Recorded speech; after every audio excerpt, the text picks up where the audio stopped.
செவ்வந்தி ருமேனியா செல்வதாக ஜனவரி மாதமே வீட்டை விட்டு சென்றுவிட்டாள் செவ்வந்தியின் மாமா. கனேமுள்ள சஞ்சீவ சுட்டுக் கொல்லப்பட்டதற்கு ஒரு மாதத்திற்கு முன்னர் இஷாரா செவ்வந்தி வெளிநாட்டிற்கு செல்வதாக கூறிவிட்டு வீட்டிலிருந்து சென்றதாக இஷாரா செவ்வந்தியின் மாமா ஹிரு செய்தி சேவைக்கு தெரிவித்துள்ளார். ருமேனியா நாட்டிற்கு செல்வதாக கோரி வீட்டை விட்டு சென்றதாக அவர் தெரிவித்தார். இஷாரா செவ்வந்தி எனது இரண்டாவது சகோதரியின் மகள். அவருடைய தாய்க்கு மற்றொரு நபருடன் தொடர்பு இருந்தது. அவருடன் 2024ஆம் ஆண்டு போதைப்பொருள் குற்றச்சாட்டு தொடர்பில் இஷாரா செவ்வந்தியும் கைது செய்யப்பட்டார். பின்னர் அவரும் விளக்கமறியலில் வைக்கப்பட்டிருந்தார். அதன் பின்னர் தான் இஷாரா செவ்வந்தியின் வாழ்க்கை மாற்றமடைந்தது. சிறையிலிருந்து விடுவிக்கப்பட்ட பின்னர் அவர் அதிகமாக வீட்டில் தங்குவதில்லை. நண்பர்கள் மற்றும் அயலவர்களுடைய வீட்டிற்கு செல்வதை வழக்கமாக கொண்டிருந்தார்.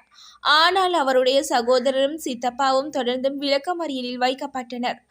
அவர்களை பார்க்க செல்வதாக கூறி செவ்வந்தி தொடர்ந்தும் வீட்டிலிருந்து செல்வார். அச்சந்தர்ப்பத்தில் அவரிடம் அதிக பணம் இருந்தது. ஆனால் அந்த பணம் எவ்வாறு அவருக்கு கிடைத்தது என்பது தொடர்பில் எங்களுக்கு எதுவும் தெரியாது. அதை பற்றி அவர் கூறுவதும் இல்லை.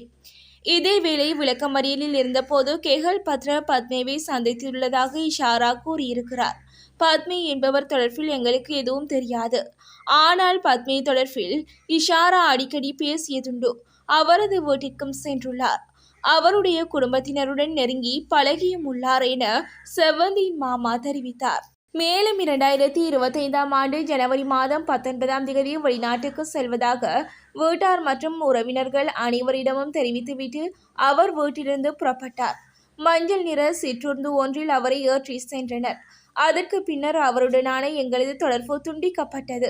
அவர் வீட்டிலிருந்து சென்று பல நாட்களுக்கு பின்னர் தான் ருமேனியாவில் தங்கியிருப்பதாகவும் தனக்கு இன்னும் தொழில் எதுவும் கிடைக்கவில்லை எனவும் செவ்வந்தி கூறியதாக அவரது மாமா தெரிவித்தார். எனினும் கடைமுள்ள சஞ்சீவ கொலை தொடர்பான செய்தி தொலைக்காட்சியில் ஒளிபரப்பப்பட்டவுடன் உடனடியாக நான் அவரை அடையாளம் கண்டு கொண்டேன். வெளிநாட்டிற்கு செல்வதாக கூறி அவர் இவ்வாறான தொழிலில் ஈடுபட்டிருப்பதை நான் அறிந்து கொண்டேன். அன்றைய தினமே மினுவாங்குடை காவல்துறையினர் எங்களது வீட்டிற்கு வருகை தந்தனர். அதன்போது தனது சகோதரியையும் செவ்வந்தியின் சகோதரரையும் வாக்குமூலம் வழங்க அழைத்து சென்றனர். செவ்வந்தி சிறுவயது முதல் எவ்விதமாக வேலைகளையும் செய்வதில்லை. அவள் மிகவும் மென்மையானவள். நாய்க்குட்டி வளர்த்தல், பூந்தோட்டம் அமைத்தல் என சிறிய வேலைகளை மட்டுமே அவர் செய்து வந்தார் என செவ்வந்தியின் மாமா ஹிரு செய்தி சேவைக்கு தெரிவித்துள்ளார்.